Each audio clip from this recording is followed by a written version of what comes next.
apa saja sih sebenarnya resiko terberat di Akulaku, sehingga teman-teman bisa mempersiapkan diri dan teman-teman bisa menghadapi segala teror, segala penagihan dan lain sebagainya yang menyebabkan teman-teman telat bayar di Akulaku atau gagal bayar di Akulaku. Yang pertama, jika teman-teman telat bayar atau gagal bayar di Akulaku, pasti ada konsekuensinya, yaitu denda ya teman-teman, baik produk pinjaman paylater ataupun pinjaman tunai, yaitu seperti dana cicil. Kemudian pinjaman tunai itu tetap akan ada bunganya teman-teman ya. Jadi teman-teman misal di awal itu teman-teman pakai aplikasi Akulaku, misalkan teman-teman Akulaku paylater, jadi untuk cicilannya itu kan ada yang bunganya 0% ya teman-teman.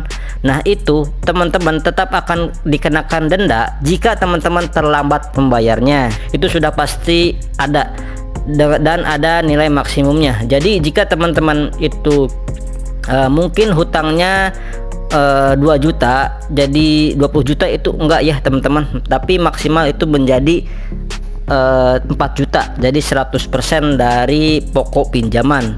Nah untuk masalah denda, jadi teman-teman ada perhitungannya sendiri-sendiri ya teman-teman.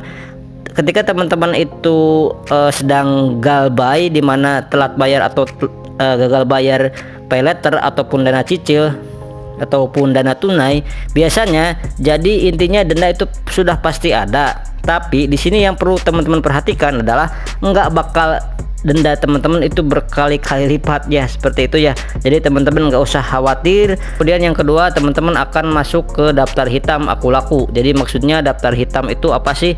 Jadi itu seakan-akan jika teman-teman itu misalkan mempunyai atau membeli sebuah barang di Akulaku, banyak produknya paylater, terus teman-teman itu ada pinjamannya atau dana cicil, maka teman-teman nggak bisa mengajukan misalkan pembelian barang dan lain sebagainya kalau daftar hitam. Terus kemudian kalau BI checking juga teman-teman nanti akan bermasalah, di mana nanti ketika teman-teman gagal bayar atau telat bayar selama 90 hari itu akan masuk ke daftar hitam atau di blacklist oleh BI checking atau slik OJK. Seperti itu ya teman-teman. Pemberian limit kredit itu memang didasarkan kepada kemampuan masing-masing individu. Akhirnya ada berita baik ya teman-teman, dan ini adalah bukti bahwa OJK juga bisa melakukan tindakan tegas loh ya teman-teman. Jadi memang OJK itu sudah melarang Akulaku memberi pinjaman paylaternya.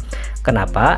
Karena lalai mengawasi kreditnya teman-teman. Ini sesuatu yang cukup keren menurut saya teman-teman, karena memang adanya tindakan yang realistis. Jadi di situ Akulaku yang dilarang untuk beroperasi adalah untuk transaksi BNPL ya teman-teman, atau buy now pay later gitu ya, atau pay letternya ya. Memang karena pelanggarannya pengawasan di limit di sana ya, mungkin ini ditutup. Tapi menurut saya ini sementara, bukan permanen ya teman-teman. Tapi setidaknya ini OJK sudah sangat tegas.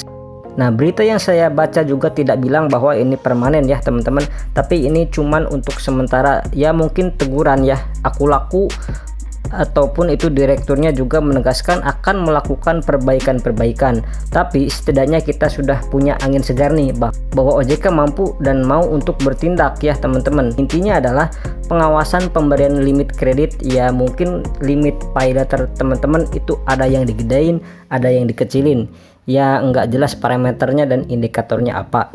Nah OJK nggak mau tuh hal itu terjadi, karena bisa jadi itu yang memicu bahwa teman-teman itu banyak yang galbay, karena itu diberikan limit yang gede di luar batas kemampuan teman-teman, sehingga kita hilap, sehingga nggak ada aturan, terus kemudian kita mau bayar kesulitan. Mungkin akar permasalahannya adalah seperti itu ya teman-teman. Nggak cuman asal dikasih segini, orangnya dikasih segini, itu enggak ya teman-teman.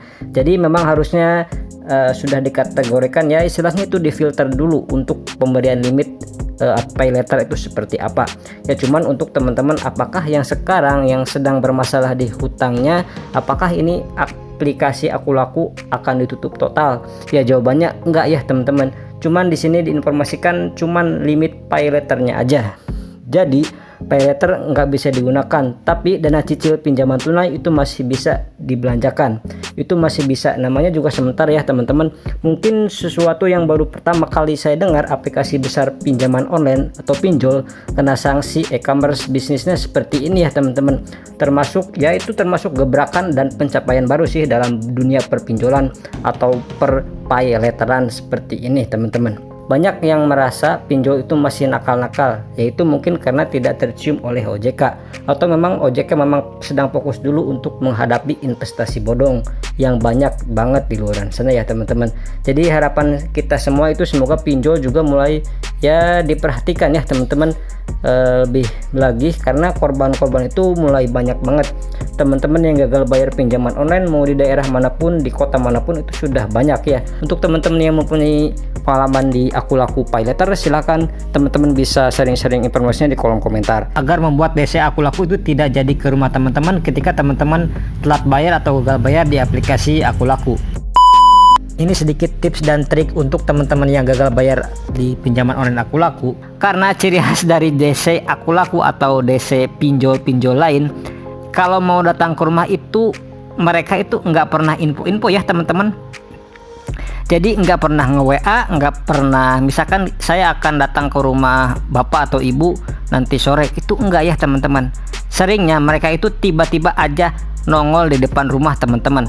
Jadi ketika teman-teman itu siangnya misal diancam bahwa nanti malam akan datang ke rumah atau besok datang ke rumah, terus teman-teman itu bayar sebagian dan besoknya lagi itu DC-nya nggak datang, itu kayaknya teman-teman salah besar ya teman-teman.